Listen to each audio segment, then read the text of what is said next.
കന്നിരാശിക്കാർക്ക് ഈ ആഴ്ച അമിതവേഗത്തിൽ ഓടുന്നതിനേക്കാൾ കാര്യങ്ങൾ കൂടുതൽ വ്യക്തതയോടെ പ്ലാൻ ചെയ്യാനാണ് ഗ്രഹനില സൂചിപ്പിക്കുന്നത്. നിങ്ങളുടെ അധിപനായ ബുധൻ വക്രഗതിയിൽ സഞ്ചരിക്കുന്നതിനാൽ പഴയ പദ്ധതികൾ പുനഃപരിശോധിക്കാനും ആശയക്കുഴപ്പങ്ങൾ മാറ്റാനും ഈ സമയം ഉപയോഗിക്കാം. വെറും പ്രവൃത്തിയേക്കാൾ ചിന്തയ്ക്ക് പ്രാധാന്യം നൽകേണ്ട സമയമാണിത്. തൊഴിൽ രംഗത്ത് ചൊവ്വയുടെ സ്വാധീനം നിങ്ങൾക്ക് കഠിനാധ്വാനം ചെയ്യാനുള്ള അസാമാന്യമായ ഊർജം നൽകും. മറ്റുള്ളവർ മടിക്കുന്ന സങ്കീർണമായ ജോലികൾ ഏറ്റെടുക്കാൻ നിങ്ങൾക്ക് സാധിക്കും. എന്നാൽ ബുധനും രാഹുവും ഒപ്പമുള്ളതിനാൽ ആശയവിനിമയത്തിൽ അതീവ ശ്രദ്ധ വേണം. ഇമെയിലുകളും രേഖകളും 2 തവണ പരിശോധിക്കുക.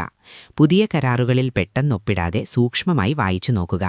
പഴയ ജോലികൾ തീർക്കാൻ ഈ ആഴ്ച മികച്ചതാണ്. സാമ്പത്തിക കാര്യങ്ങളിൽ അനാവശ്യ ചിലവുകൾ ഒഴിവാക്കി ബജറ്റ് കൃത്യമായി പാലിക്കുക.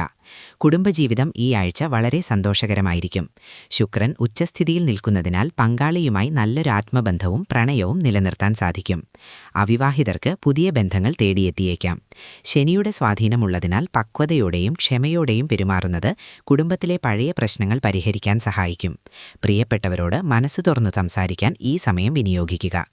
ആരോഗ്യത്തിന്റെ കാര്യത്തിൽ ദഹന സംബന്ധമായ പ്രശ്നങ്ങളും മാനസിക സമ്മർദ്ദവും പ്രത്യേകം ശ്രദ്ധിക്കണം.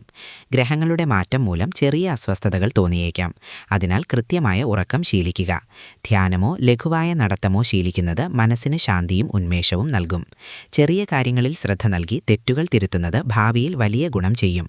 പൂർണ്ണമായ ആത്മവിശ്വാസത്തോടെ മുന്നോട്ടു പോവുക.